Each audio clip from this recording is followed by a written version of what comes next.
这么响啊？有多久了？这个问题？那有个半年多了。半年多了。那有了。那你胆子真的大。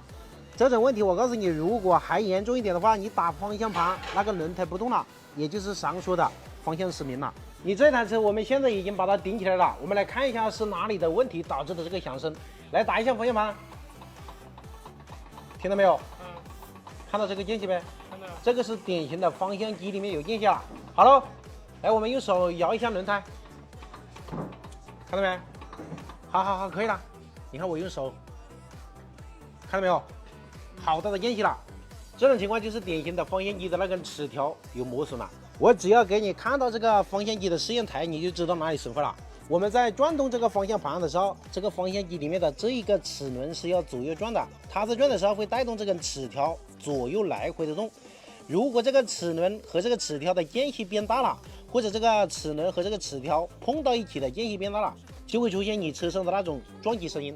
所以是这个齿条和这个齿轮有间隙所导致的那个响声。现在我们就沉浸式的来体验一下这种车的方向机我们是怎么拆下来的。首先要拆这个方向盘下面这个管距十字结的这一颗螺丝，把它拆掉以后，我们就可以来拆底盘上面的那些螺丝了。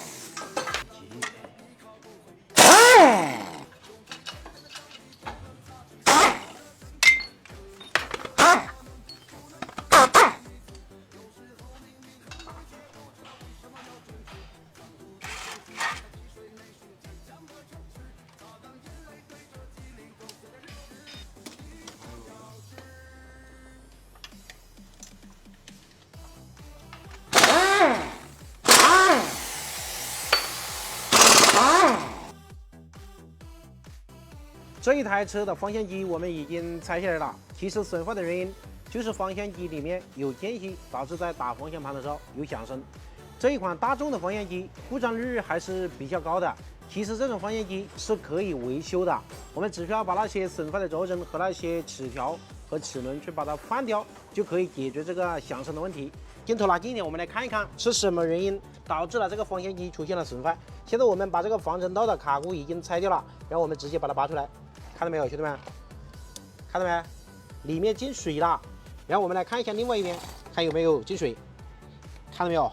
同样的情况，也已经进水了。而且我们可以明显的发现这边生锈的情况要比那边严重多了。